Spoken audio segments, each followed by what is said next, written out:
მოგესალმებით, მეტრონომის სტუმარია ფსიქოლოგი ნონა ხიდეშელი. გამარჯობა ქალბატონო ნონა, მადლობა მობრძანებისთვის. გამარჯობა, მადლობა მოწვევისთვის.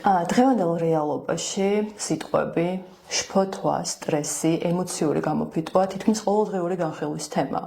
ხშირად ამას უკავშირებთ უბრალოდ ყოველდღიურ სტრესს, ზოგჯერ დეპრესიას, მაგრამ სად გადის რეალური ზღვარი ამის განსაზღვრა ზოგჯერ გვიჭირს. რა არის ნორმალური რეაქცია ცხოვრებაზე და რა ხდება მაშინ, როდესაც ჩვენი ფსიქიკა სხეული გვაძლევს სიგნალს, რომ რაღაც ცვლილებაა საჭირო. როგორ შევამჩნიოთ სიმპტომები დროულად და რა არის გამოჯანმრთელების გზა? პირველ რიგში რომ განსაზღვროთ რა არის შფოთვა ფსიქოლოგიურად და როგორ მოქმედებს ეს ჩვენს ტვინზე და სხეულზე. საინტერესოდ დაიწყეთ წეღან თქვით საინტერესო ფრაზა რა არის ნორმალური რეაქცია ცხოვრებაზე. ნორმალური რეაქცია, ჯანმრთელი ფსიქიკის რეაქცია ცხოვრებაზე არის მიიღო ცხოვრება ისეთი როგორიც არის. აი ხვდებით ახლა ამას რო წამოყვეთ. აი ეს მიუღებლობა რომ ჩვენი გონება ვერასოდეს ვერ იღებს ცხოვრებას ისეთ როგორიც არის. შემდეგ უკვე წარმოშობს აი თქვენს რაც ჩამოთვალეთ დეპრესია, შფოთვა, ნევროზი და შემდეგ უკვე უფრო და უფრო მათმედი. შფოთვა არის მდგომარეობა ფსიქიკაში, როდესაც შენ განიცდი მუდმივ განგაშს.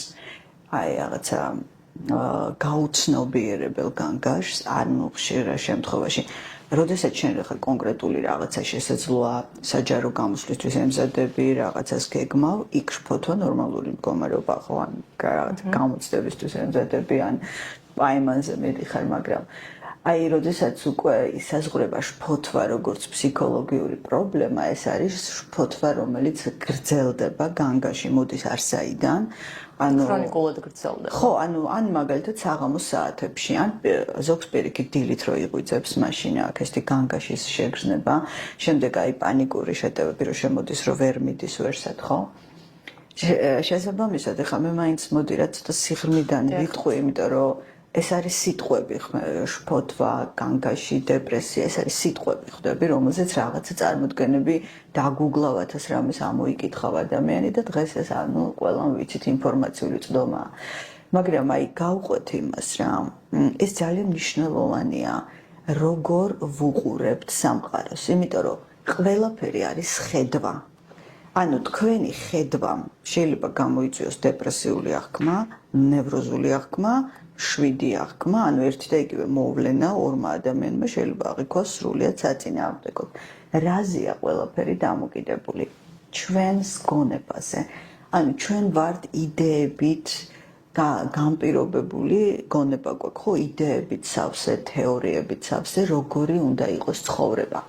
აი, წეგან რო ვთქვით, რომ სოციუმიც გვთავაზობს რაღაც ნორმებს. რა თქმა უნდა, სოციუმი აღზრდა, კულტურა, განათლება, წესები, ტრადიციები, მოდა იმ ეპოქის, ხო?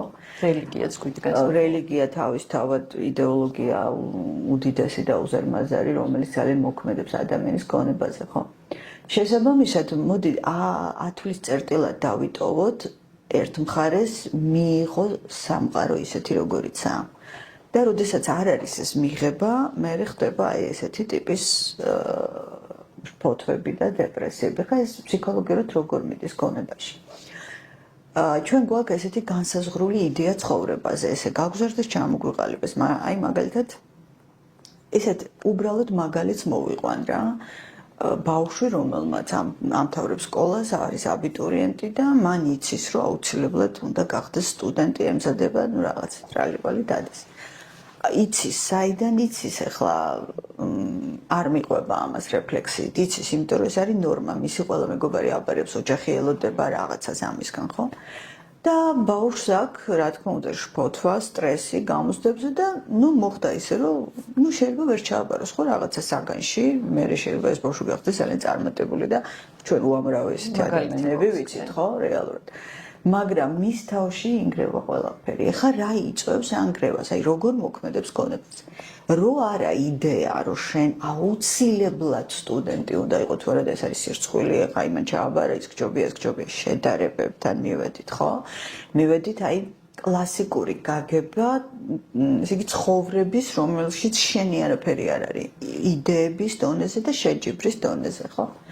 და შესაბამისად, ეხლა ეს გადაიტანეთ ნებისმიერ რამეზე, ხო? აი ასაკობრივად ეწყება ხშირად ეს განგაში ოჯახის შექმნასთან ადამიანს, ხო, დაუშვათ თუ არა რაღაცა კონკრეტული ასაკი, შვილი, რომელიც შეიძლება ხო არ იყოს ჯერ და იცით რა არის ეს რომ არ იყოს ესე ჩალაგებული როგორც იდეებად, ეს რა თქმა უნდა სურვილები იყოს, მაგრამ ეს არასოდეს არ გამოიწვევს დეპრესიას, შფოთვას, პანიკურ შეტევებს, განგაშს ხვდები, მაგრამ ეს რომ ხდება კედელს, რომელსაც ქვია შენი განპირობებული გონება და შენ ხარ სოციუმის ნაწილი და შენ ვერც კი წარმოგიდგენია გაბედო ფიქრის ხვანაირად, ანუ დაიწყო ფიქრი, რომ რატომ უნდა ვიცხოვრო ესე? ვერც კი ბედავ ამას, იმიტომ რომ იმდენად სწრაფია ტემპი სკოლაში იდეები, მე ოჯახი, მე ნათესავები, მე მეგობრები, მე მეზობლები, მე შეყვარებული, ну რაღაც ნათესავები როგორც ხდება. და შენ ხარ აი სულ სიჩქარეში, რომ ეხლა ის მოასწრო და დაფიქრების საშუალება არ აქვს, ხდები? ეხლა ხან აი 18 წლის გოგონასთან მქონდა საუბარი და აი ეს ამ კუთხით წავიყვანებ და გაფართოებული თვალებით მიყურებდა, ანუ მიხვდა ბავშვი, რომ რაღაც ისეთ ტერიტორიაზე შევიყვანე, სადაც ის არ შესულა, არც უფიქრია, რომ საერთოდ შეიძლება ცხოვრება დაგეგმო ისე, რომ თუ არ ხარ მზად ამ ეტაპზე უნივერსიტეტისთვის, წახვი და იმუშაო 1 წელი. თუ არ იცი რა გინდა, არ არის აუცილებელი, რომ ჩააბარო, იმიტომ რომ ვიღაცამ მოგაწოდა იდეა, რომ ეს პროფესია კარგი და შეგიძლია დაელოდო, იფიქრო, აირჩიო. აი რა დოზით დავიწროვებულია ჩვენი ფსიქიკა, ადამიანს ძალიან თავისუფალი რო გონია თავი, ხო? მოცემული მდგომარეობით ჩვენი ცნობიერება არის აი ძალიან ვიწრო, ძალიან შეზღუდული, გამომწყდეული ამ საზოგადოების აზრში. ეს საზოგადოება თვითონ თავისთავად შედგება ცალკეული ინდივიდებისგან, მაგრამ თუ ეს ცალკეული ინდივიდები ყველა დაუფიქრებელია და განიცდის ამ ეგრეთ წოდებული აზრის გავლენას, რაც მე მონსტრი ხდება, უკვე რაღაც აპარატი ხდება, ხო? რა თქმა უნდა, ეს არის უკვე ჯგუფი გაუცნობიერებელი ადამიანების, რომლებიც ფიქრობენ, რომ ყველაფერი მოასწრონ, იმიტომ რომ აი ადამიანებს ხო მუშაობ ინდივიდუალურად, ყველაფერი აქვთ, კარიერა აქვთ, ну, შემოსავალი აქვთ, შვენიერი გარეგნობა აქვთ, მაგრამ სულ შფოთვაში არიან, იმიტომ რომ ვერ მოასწრეს, აბა ეხა გათხოვების დრო, აბა ეხა შვილის გაჩენის დრო, აბა ეხლა ისე არ გამოდის, აბა ეხა ბიჭი მოსწონს, მაგრამ ეს რაღაც კრიტერიუმებს ვერ პასუხობს. აი სანამ ეს ბოდვა არ დასრულდება, რომ ყველაფერი არის იდეურად გამზადებული თავში, ჩვენ ხო ვიყავით პატარები, ვიცით ხო რეაქცია რა იყო, თან თუ სკოლაში სწავლობდი, რას ქვია არაფერი, როგორ არიცი რა გინდა, რატომ უნდა იცოდეს 17 და ან როგორ უნდა იცოდეს 18 წლის ბავშვმა რა უნდა. აბსურდია ხო?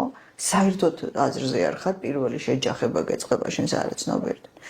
ეს არის გარე მოვლენები, რაშიც ჩვენ ეგო გადავარდნილია და არის მეორე რეალობა, შენი არაცნობერის უზარმაზარი ოკეანე, შენი ფსიქიკის კონსტრუქცია შინაგანი, რომელიც თავისას ითხოვს და იწყება უკვე მისი დაჯახება შენს გონებასთან, ანუ არაცნობიერს უნდა შენში არსებული ჭრილი თუ არქეტიპები გაცნობიერდეს, რაღაცა პიროვნება, რომელსაც ძინავს.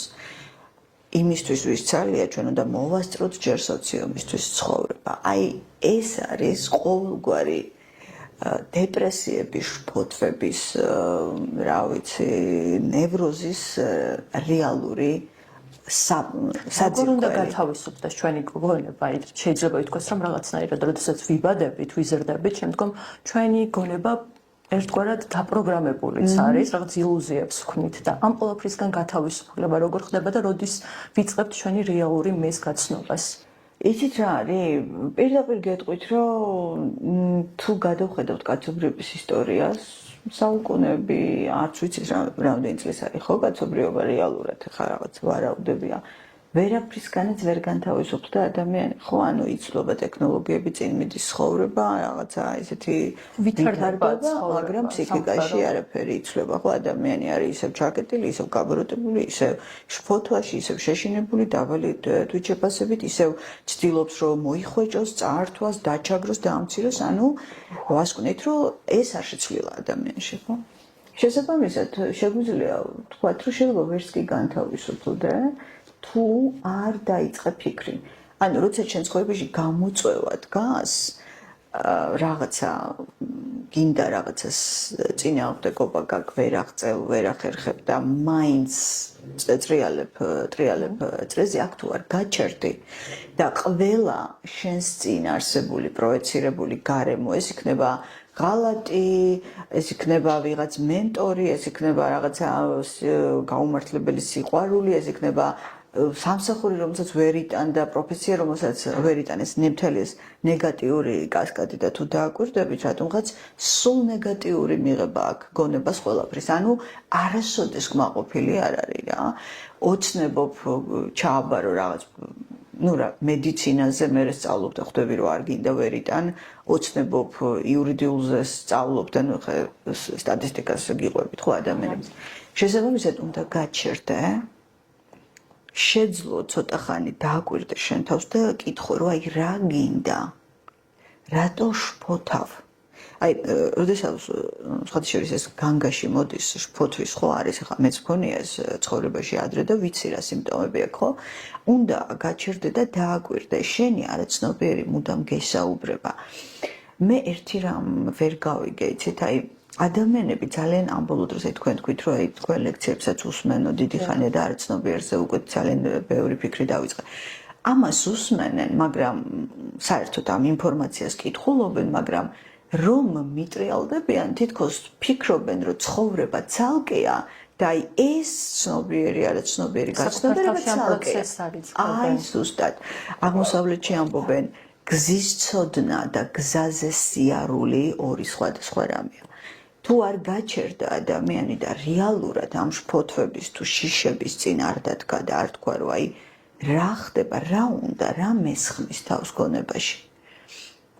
არაფერი არ გამოვა მაგრამ ეს გაცნობიერება ხო საკმაოდ რთული პროცესია ჩვენ არ ვიცით რა გველოდება არაცნობიერში და შეიძლება ძალიან დიდ ტრავმასაც ინახავდეს ის და როგორ უნდა მოხდეს აი თანდათან როგორ უნდა მივიდეთ ამ პროცესამდე ისე რომ არ თქვენ შეიძლება ეხა ექიმთან არ წახვიდეთ იმიტომ რომ ორგანო გაქვთ დაზიანებული და არ გითხრათ ექიმმა რომ იცით რა თქვენ ღვიძლს აქვს პრობლემა ეს რას ცვლის ანუ სირაქლემას პოზაში ყოფნა რას ცვლის აუცილებლად ეს ფსიქიკა არის შენი როგორც ძრავა შენ ფსიქიკა თუ არის დაშლილი პიროვნება არ არის შენ შეიძლება ღვიძლზე იმკურნალო, ფილზე იმკურნალო, გულისაცაც კი ინერგავენ, მაგრამ ფსიქიკა თუ დაიხლიჩა, ჩამოიხლიჩა, შენ აღარ ხარ, მიხვდე? საერთოდ აღარ ხარ რა. ხარ რაღაცა ესეთი მარტივმაორევლებად დაშლილი. შესაბამისად მე ვფიქრობ, რომ თუ რამეა პრიორიტეტული ეს არის ეს დაკვირვება. დაჯექი და შენში ცხოვრობს რაღაც გაუცნობიერი ტრავმა, გადმოიხაცენ რა. იცით რა არის ესეთი სტრუქტურა აქვს არაცნობიერს. როდესაც შენ ამას თვალს არიდებ, შენს რაიმე თვისებას, შენს რაიმე ტრავმას, შენს რაიმე კომპლექსს და არ გინდა დანახვა, ის აუცილებლად დაგიტრიალებს ამას სხვადასხვა кейსების სახით. იქნება ეს სიყვარულში გამოვლინდება, კოლეგაში, მეგობარში, სამსახურში, პოლიტიკაში, სულ ერთია.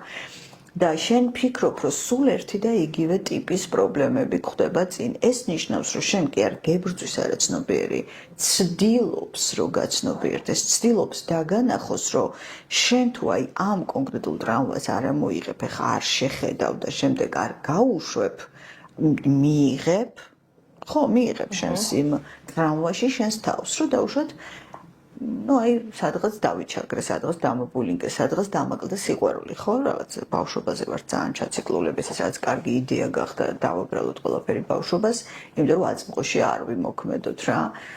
და შესაბამისად შენ თუ ამას არ ამოიღებ, არ დაინახავ და არ მიიღებ, რომ ხო, აი ეს მოხდა. მე ვიყავი სუსტი, მე მაკლდა სითბო, აი ამ რეალობაში მოვედი. ეხა რა ვშვები?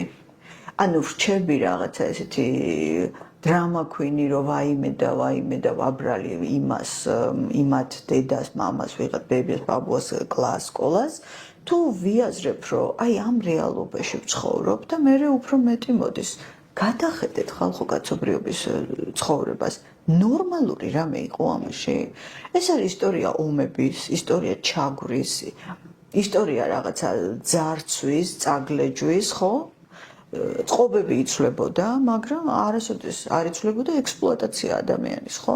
ანუ აი ამ სამყაროში რატო ელოდები რომ რაღაცა დაგხვდებოდა 64? ხო, მოხვედი, იმიტომ რომ ის ადამიანები, ვინც იყვნენ შენი ბიოლოგიური მშობლები, შენი კლასელები თუ მეგობრები თუ რამშობა, ისეთივე ტრაუმირებული, სუსტი, გაუცნობიერებელი ადამიანები იყვნენ როგორც შენ. აი ხა მე მაგალითად როგორ გამოვედი ცი ბავშვობის ტრაუმებიდან, მქონდა სერიოზული რაღაცა ერთი кейსი. აი ნუ ჯერ ეს кейსები ვაცნობიერე და ბოლოს მივედი დავიწყე ჩემი თავის დანახვა. ანუ ჩვენ ვხედავთ როგორ გვატკინეს. მაგრამ შეიძლება ის ვერ ხდება რომ გატკინებდა ის ხო არაცნობიერად გაკეთებული და ბავშვები უმეტესად არ არიან ხო ცეთი ცნობიერი არსებები დასრულებზეც კი კითხვის ნიშნებს დავსავდი. მე დავიწყე ფიქრი ჩემზე ხვდები, მე როგორი ვიყავი, ჩემი ხასიათით. რამდენ ადამიანს შეიძლება ვატკინე ისე რომ ვერც მივხვდი იმ მომენტში, ჩემი ტემპერამენტით, ჩემი ამბიციურობით, თუნდაც იმით რომ ძალიან ესეთი მოქნილი გონების ბავშვი ვიყავი და ძალიან სწრაფად რაღაცებს ვაკეთებდი, ვხტებოდი სულ წინ, ხო? ну ამას ჩემდაუნებურად ვაკეთებდი ხო და აი ამ кейსიდან დავიწყე მე ამოსვლა თან სწავლობ ფსიქიკას ხვდები რომ აი შენ არის ხო მეგობარი მოვა გეუბნება რომ იცი რა შენ რაღაც დოზით მე აქ ჭკუნავ გაუგნებული უყურებ მართლა გულწრფელად როცა ხდება იმას ვამბობ რომ მე როდის როგორ გამარჯობა ესე იგი შენც აკეთებ რაღაცას ისეც რომ აზრზე არ ხარ, რომ ყველას არ აქვს შენი ტემპერამენტი, ყველას არ აქვს შენი გონება, ყველა არის სხვადასხვანაირი, ხო? სხვადასხვა ფსიქოტიპები და ეს ძალიან ნორმალურია. და აი, როდესაც დავიწყე მე ჩემი თავის დანახვა, რომ მე ჩემი თავი, ჩემი ხასიათით, ჩემი სიჯიუტით, ამბიციურობით, ხო, ვიყავი, მქონდა ეს ყველაფერი, რამდენ ალბათ აი შედარებით დაბალი ისეთი იმ წუთას რომ ბავშვს ენერგია ნაკლებად ქონდა გამოსული მერე ყველა ვითარდება სხვადასხვანაირად ხო ალბათ რამდენიმე მეთქი ესე დავჭკუნე ან დავჭრილი ან რაღაცა და აი ამ кейსიდან ამოვედი ხვდები და ამან ყველაფერი გაათანაბრა და გააქრო მივხვდიო ჩვენ ხშირად და უმეტესწილად იმდენად არაცნობიერად ვატარებთ ამ თვისებებს ამ ჩვენს წვდიაც ვეძახით მხოლოდ იმიტომ რომ არის გაუცნობიერებელი ამას სულ ვაკონკრეტებ აქ რაღაცა მისტიკური არაფერი არ არის და მე დავიწყე ადამიანების გაგება, მიღება და ვაღიარე ჩემი სისუსტე რომ მე სულ არ მინდოდა ეს მაგრამ გამომდიოდა იმიტომ რომ აი ტემპი მქონდა აღებული როგორც გვაქვს ხო ტემპი ბავშვებს რომ დავაი აბა წავედით წინ ვიღოთ პირველები და უკვე დავიწყე ადამიანების ესე დანახვა და მივხვდი რომ იქნებ ის ჩემი დედა, ჩემი ბებია, ჩემი მასწავლებელი, ჩემი კლასელი თუ მეზობელი კაცმა არ იცის რა ბექგრაუნდით მოდის და რა ტრავმით მოდიოდა ხა სად არის ეგრე რომ შვილები გავაჩინოთ მაშინ როცა ვარ ჩამოყალიბებული ეს აბსურდის თემაა ხო ჩვენ ეს მით უმეტეს ჩვენაირ ტრადიციულ ქვეყანაში ეს ვალდებულებაა რომ 19-20 წლის ასაკში ნუ მაშინ ყოველ случае როცა მე დავიბადე შვილი უნდა ყოლოდა თორე რაღაც ისე გიყურებდი სოციუმი ხო და აი ამ საკუთარი თავის დანახვა და მე ამას წავყევი და წავყევი ჩემი თვისებები, ჩემი ეგო, ჩემი ამბიციები, მე ჩემს ოცნებებს დავაკვირდი, ხვდები და მივხვდი რომ ჩემს ოცნებებში მარტო მე ვიყავ მთავარი პერსონა. ანუ მე უნდა ყოფილიყავი ყველგან კარგად, ყველგან პირველი, ყველაზე ლამაზი, ყველაზე ჭკვიანი. ახლა ამის აბსურდს რო ხედავ, მე ხვდები რომ იმის ოცნებაში ზუსტად იგივე სცენარი მუშაობს და სად არის ეგრე 8 მილიარდი ადამიანია მგონი დღევანდელი მოცემულობით, ხო, სად არის ეგრე ყველაზე, ხო? ანუ ჩვენ არ გვაქვს რეალობის განცდა. ჩვენ არ გვაქვს არ შეგვიძლია ერთმანეთის მოსმენა, ჩვენ ვუსმენთ ჩვენს იდეებს, ჩვენ ვუსმენთ ჩვენს ოცნებებს და მე თუ არ გამოვიდა იქ რომ ვიყავი ყველაზე პირველი ტრამპირებული წამოვედი რომ რას ქვია მე ეს ვერ შევძელი თვითშეფასება დამივარდა და ხო მივიღოთ ხალხო მივიღეთ ჩემი თავი ეხა უკვე სიბერესაც ვიღებ ხვდები რაც იყო აი წარმოუდგენელი თემა მართლა გეუბნები აი 30 წლის ასაკში მეგონა რომ არასდროს არ დაუბერდებოდი აი გონება რო არიღებს ხო ხვდები ისევე როგორც სიკვდილი ხო მუდმივად გონია რომ ეს არის რაღაც რომელიც სხვას ემართება და შენ არ გაგემართება და უცებ დედა აღარ გყავს უცებ მამა აღარ გყავს უცებ მეგობარი აღარ გყავს უცებ ხვდები რომ შენი გარეგნობა იცვლება, ენერგია აღარ გაქვს, ნაოჭები მოდის და ხვდები რომ ეს ის რეალობაა, რომელსაც შენი გონება კატეგორიულად არ იღებ და ასაკობრივი კრიზისი რო უდგება და ეს ცნობილი ფრაზა რა არის ასაკობრივი კრიზისი იცი? იმდენად ეს ტემპი გაქვს ახალგაზრდა ენერგია შენი მიღწევები და უცებ მიდიხარ ისეთ ასაკში რომ სარკეში რო იყურები ხვდები რომ ის ენერგია აღარ არის, შენი ფორმები იცვლება, უცებ აღმოჩენ რომ შენს უკან 20 წლის გოგოები, ბიჭები დგანან რაღაც უფრო ენერგიულები, უფრო ისეთი ფრეშები. აქედან იწყება ასაკობრივი კრიზისი, ხვდები რომ ვერ მოასწარი, იმიტომ რომ 20 წლის ასაკში გეგონა რომ 40 წლის ასაკში უკვე რაღაც ოლიმპოზე უნდა ყოფილიყავი. აი ეს ბოდვა საკუთარ თავს ამერჩევით ხოლმეცემულობას. განპირობებული გონების, რომელიც სავსეა წიგნებში წაკითხული ფრაზებით, მოსმენებით, იმით, ეს ანგრევს ადამიანს. იმიტომ თქვი, ყველაფრის თავი და თავი არის ხედვა. შენ თუ მოიხსნე ამ ნაცრი ვარდისფერ სათვალეს და რეალურად შეხედავ სამყაროს, შენ ხვდები, რომ სუსტიც ხარ, ხშირად უკონტროლო ემოციებიც გაქვს, ხშირად გაუაზრებლად სუც ფიქრობ ადამიანზე და ვერც კი ხსნი რატო, ნუ მე უნდა მიყვე მაგას რატომაც. ხშირად არც ენერგია გაქვს, არც ისეთი არ გამოგდის ყველაფერი გონებაში, როგორც მეორე ადამიანს. ეს რეალობაა, ხვდები? და ამ რეალობის გაცნობიერებით და მიღებით სამყარო მომენტალურად იცვლება. აი მაშინ ხდები რეალურად ჰუმანური ტიპი. აი ემპათია ნამდვილი მაშინ მოდის. იმიტომ რომ შენ ხვდები რომ როგორც შენ გიჭირს, ისე უჭირს ყველას. თქვენ ბავშვობაც ახსენეთ და ფსიქოლოგებისთვის, ძალიან ბევრი ფსიქოლოგი თვლის, რომ ეს არის განვითარების ყველაზე მნიშვნელოვანი პერიოდი, როდესაც ყალიბდება ჩვენი ფსიქიკა. და ამ პერიოდში ძალიან დიდი მნიშვნელობა აქვს იმას, თუ როგორ გარემოში ვიზრდებით, რა როლებს ვირგებთ, რა ხდება ჩვენს ირგვლივ, ჩვენს ოჯახში და შემდგომ ეს დასრულ ასაკშიც იჩენს თავს, თუ როგორი რეაქცია გქონდა კონკრეტულ სტრესზე. აი შფოთვების შემთხვევაშიც როგორ განსაზღვრავს ბავშვობა ჩვენს შფოთვებს? ბავშვობაში ყალიბდება ზუსტად ის განპირობებულობა, მე რაზეც ვისაუბრე და თუ ის განპირობებულობა დამყარებულია მუდმივ დაუცველობაზე, მუდმივ ძალადობაზე, მუდმივ უნარობის განცდაზე. ხვდებით ახლა რა кейსით ხვდებით, აი შენ რა ესეთი კონცეპტით ხვდები რეალობას, რომ უკვე შენში წავიდა ეს კომპლექსი, შენ ფიქრობ, რომ არავინ არ გიცავდა, შენ არ გქონდა ემოციური მხარდაჭერა თუ ამ кейსს რო გავუყვეთ რა. იმიტომ რომ ვიღაცა ბავშვი რაღაცა რომ მოხდებოდა, მშობელი მოდიოდა, ალაგებდა, ძლიერი იყო, შენს უკან არავინ იდგა, პირიქით გეუბნებოდნენ, რომ შენი ბრალია. დაუცველობის თემა. ბავშვი, რომელიც ხედავს, რომ ოჯახში არის კონფლიქტი, სულ ჩხუბი და ამისთვის არავის არ ცალია, იმიტომ რომ უფრო ხა ამას ბავშვს არ შეუძლია განსაზღვროს, რომ რა არის ფსიქიკა და მისი მშობელი შეიძლება ბიოლოგიურად დიდია, მაგრამ სინამდვილეში ისიც რაღაცა ტრავმების შედეგია, ხო? და შესაბამისად ესეთი შესაძლოა ჩამოყალიბდეს მოდელი, რომ სამყარო არის შენი მტერი, შენ ხარ დაუცველი და აი შენ უნდა იყო მე ირგებს ადამიანი აი ეს მლიქნელის როლს აი რაღაცა გვერდიდან როგორ გამოვიდეს ჩუმი ბოროტება როგორ გააკეთოს, მაგრამ ეს არის თავდაცვა, ხვდები?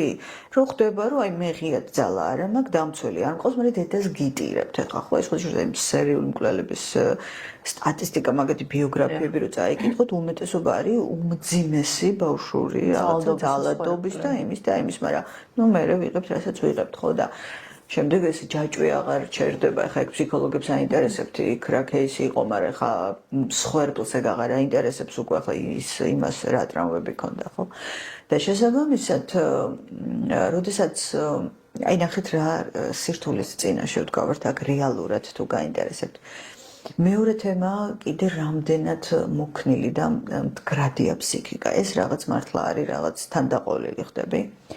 იმიტომ რომ დავუშვათ ბავშვობა არ გამოვიდა. ნუ რა ვქნათ არ გამოვიდა, ხე არ არის შენი პასუხისმგებლობა, ხო? იმ მშობელს რაღაცა არ გამოვიდა, აერია თავში და აერია რაღაცები, ნუ ვერ შეძლო გაექცათ რომ. და ხა გაიზარდა.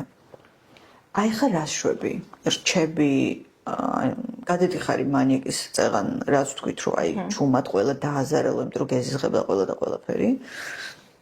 თუ რჩები რაღაცა მსხვერპლის პოზაში, რომ აი მე აი რაღაცა საწოდავი და მე როგორ არ მიმართლებს და მე ეს ხოთიშის მოძალადი და მსხვერპლი ეს ცნობილი კაპმანის სამკუთხედი ერთი და იგივე ერთი მონეტის ის არის რაღაცა მოძალადე მსხვერპლი და მხსნელი ერთი მონეტის სამი გამოსახულება სამი მწვერვალი რაც ესეთი პოზა და ეხლა აქ ვაწყდებით ესეთ რამეს იცი როდესაც ეხმარები ადამიანს გამოჯანმრთელებაში თუ რა თქმა უნდა გადაწყვიტა რომ დახმარება ჭირდება მეორე ახალი პრობლემა იწყება რამდენად მიმღებია მისი გონება მიხვდით აი ეს კიდე ცალკე თემა ისე ბნელა ადამიანის ეს ტვინიც კი ხო აბსოლუტურად შეუსწავლელი ფენომენი ხო იკვლევენ ხა ეს საკისებული ნეირონები რო აღმოაჩინეს კიდე ძალიან წინ წავიდა ხო რაღაც ფსიქიკაში აბსოლუტურად ბნელა აი საიდან რაში შეამოხდება რა კომპლექსი ამოხდება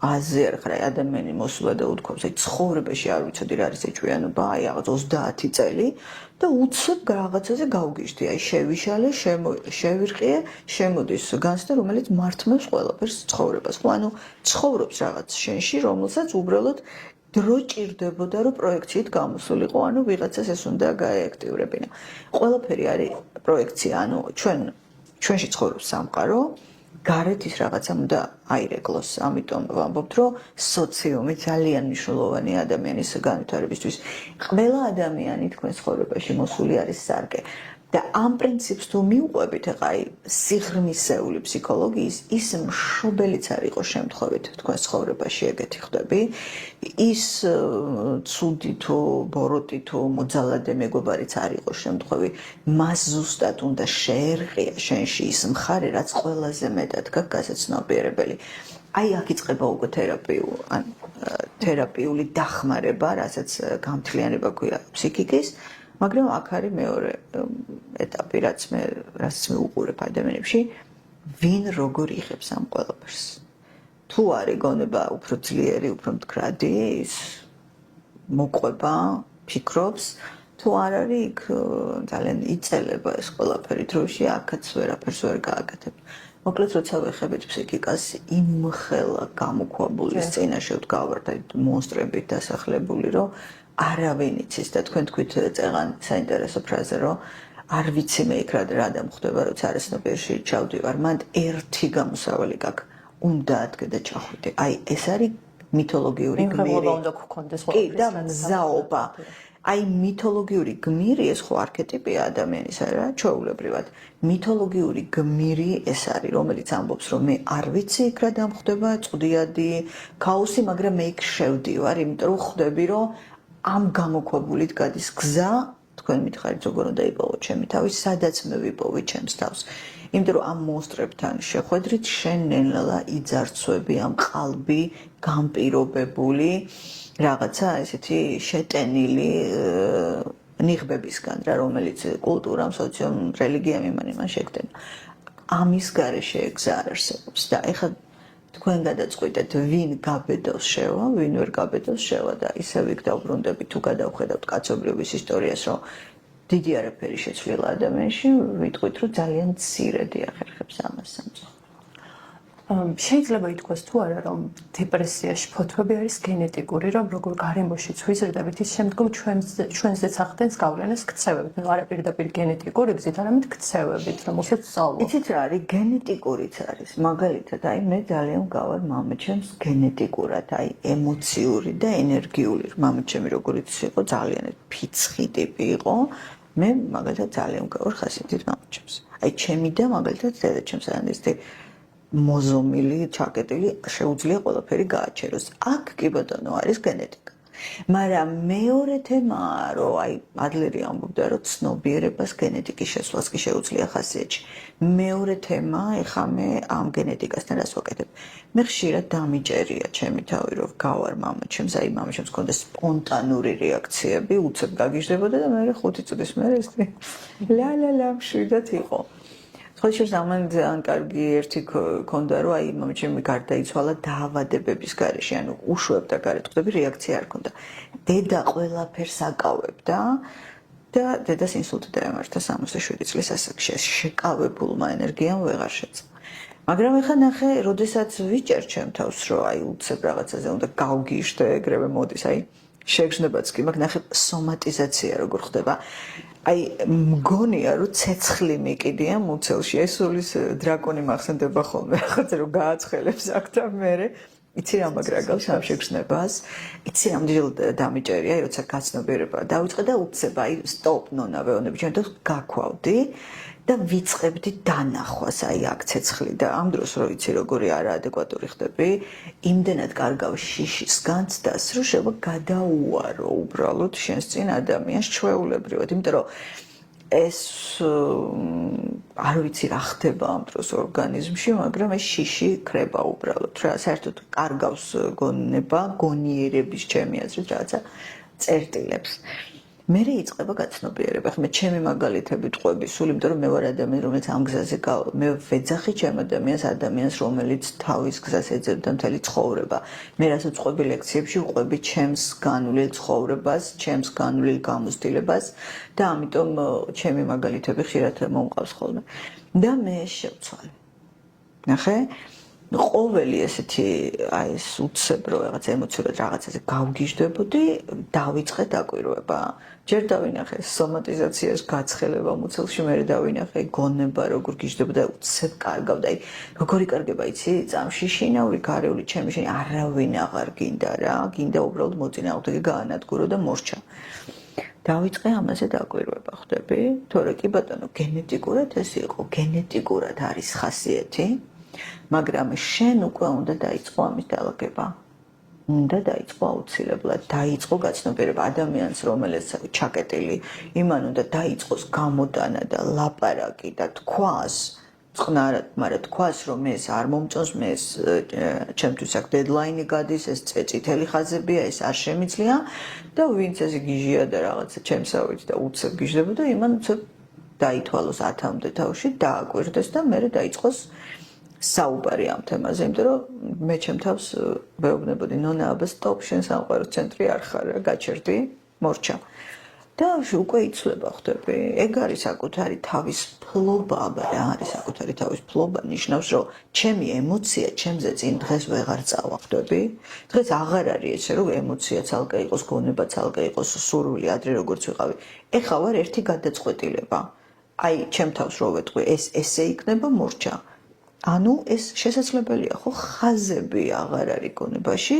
მოდის გონიერება რომელიც ესე აღარ გაჩვენებს მოწინააღმდეგეს რომ შენ იმის დაწვა და განადგურება გინდა პირიქით ყველა кейსში იწყებ იმ ადამიანის დანახვას ხო რამ გაუკეთა პროვოცირება რატო მოიქცა ესე როგორც მოიქცა და მე შენი გადასაწყვეტია ჩახსნი თუ ეტყვი თუ ნახვამდის თუ გამარჯობა მაგრამ ყველაფერი შეიძლება საუბრით ან დაალაგდეს, ან დამთავრდეს.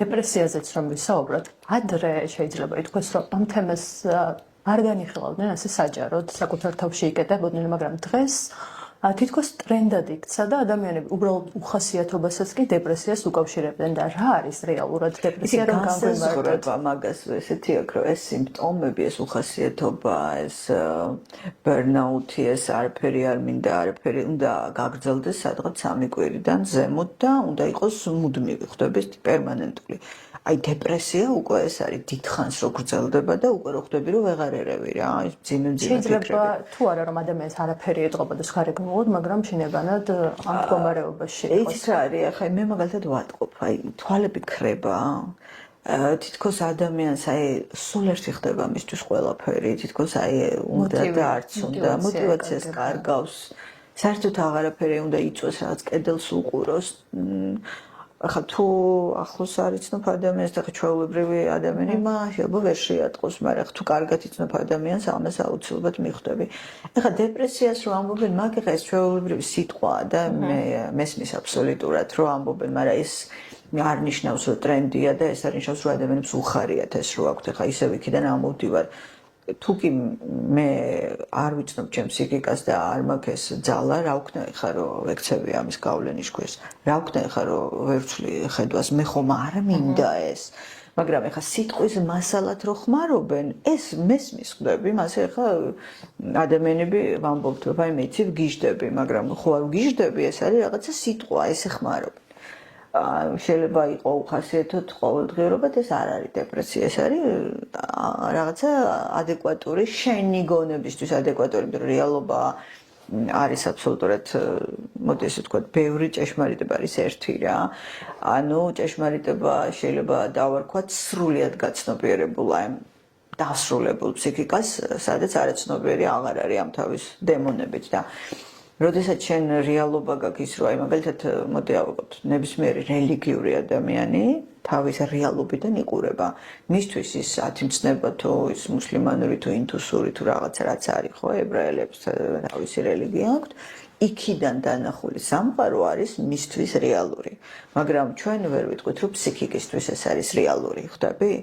და ამიტომ სადაც არის გაჭედილი რა იდეებითაც არის სავსე ადამიანი ზუსტად ისე უყურებს ყველაფერს და ეს რომ შევაჯამო ეხა და ის რჩევასავი თუ ადამიანებს ვეტყვი ესე მოდით ხალხო ყველა თქვენი იდეა ყველა თქვენი პრინციპი ყველა თქვენი იდეოლოგია ხედვა ჩამოყალიბებული დააყენეთ კითხვის ნიშნის ქვეშ და დაფიქრდით რომ იქნება არ არის ესე თქვენ როგორც ფიქრობთ ისე იქნება არ უნდა იყოს ესე ყველაფერი იქნება მაინც ესე შავი ან თეთრი არ უნდა იყოს სამყარო ხო უბრალოდ რაღაცა შეატრიალეთ ხედვები საკუთარ თავში ჩაიხედეთ თუ არ გამოგდით არ უშავს გადაუხვიეთ მიიღეთ თქვენი რაღაცა кейსი ნუ დაარქმევთ სახელებს წარმატებული ლამაზი უშნო აი ეს სორტირება კლავს კიდე ადამიანს ხვდები რაღაცა მოდა როგორია ლამაზი ქალი და დღეს შეხედავ და პლასტიკური ქირურგიისგან ადამიანებს ვეღარ არჩევ. აბა ეს ნორმალურია. ერთი ცხვირი, ერთი ტუჩი, ერთი თვალი. ეს რა არის? Das რა დაემსგავს. სტანდარტებს რატო? ვიღაცამ ჩათვალა რომ რაღაც ადრიანა ლიმა ან მონიკა ბელუჩია ყველაზე ლამაზი და ყვაჰა ყველა გაგიჟდა ხა. ის ერთია მონიკა ბელუჩი, შენი ხარ ერთი ხდები, ცვლის საკუთარი თავის ახმას. აი მაგ ზედაპირზე რო ხარ აი რანაირად დაიცავ თავს ან დეპრესიისგან, ან ნევროზისგან, ან შფოთვისგან, ან პანიკური შეტევებისგან. ხალხო ის უნიკალურია იმით რომ არის ის. შენ უნიკალური ხარ იმით რომ არის შენ და ვიღაცა სულელი თუ დაწერს რომ ვიღაცაზე მაგარია, რატომ იჯერებ ამას? რატომ უსმენ საერთოდ ამ შედარებებს, ამ რაღაცა იდეალი რაღაცა სტანდარტი, აი ეს ბოდვა უნდა დააყენო კითხვის ნიშნის ქვეშ ხოდები, რას გიშვება იდეოლოგია, როგორ გინადგურებს ნერვებს ყოველდღე. თქვი რომ კიდია რა, არ მაინტერესებს, მე ვარ მე მაგ ჩემზე მნიშვნელოვანი ჩემთვის ვინ უნდა იყოს თიკან, თქვენზე მნიშვნელოვანი თქვენთვის ვინ უნდა იყოს. დილით რომ ვიღვიძებ, მე მაინტერესებს მე რა მინდა, ის კი არა ნუტრიციოლოგმა რა თქვა, ან ვიღაც იოგამ რა თქვა, არა, მე რომ ვიღვიძებ, ეგრევე ვეკითხები, ნონა შენ რა გინდა, ხარ ის ხასიათზე ხარ. აი ნონას რაც უნდა, ის არის ნონასთვის ჭეშმარიტება. всё, მორჩა. აი ამან მომიტანა მე საკუთარი თავის, აი გაფართოება თითქოს მიხვდი ვეღარავინ ვეღარ იჭრება ჩემს გონებაში და მე არ მაინტერესებს რას ფიქრობენ ნონაზე იმიტომ რომ ნონასში ბღავში უნდა შეხვიდე მაშინ ისევე როგორც თიკას არ უნდა აღელვებდეს რას იტყვიან მასე მარტო თიკა მიცის დილით რომ იღვიძებს რა შეგრძნებით იღვიძებს და თიკა უნდა წაყვეს მაგ შეგრძნებას და უნდა რაც მას მოწონს და მას უნდა და მას აძლევს განცდას რაღაც ენერგიულობის ის უნდა აკეთოს აი ამას ქვია ძალა ძალიან დიდი მადლობა ქალბატონო ნონა საინტერესო და ინფორმაციული იყო და დარწმუნებული ვარ ბევრ ადამიანს დაეხმარება კონკრეტული პრობლემის გაცნობიერებაში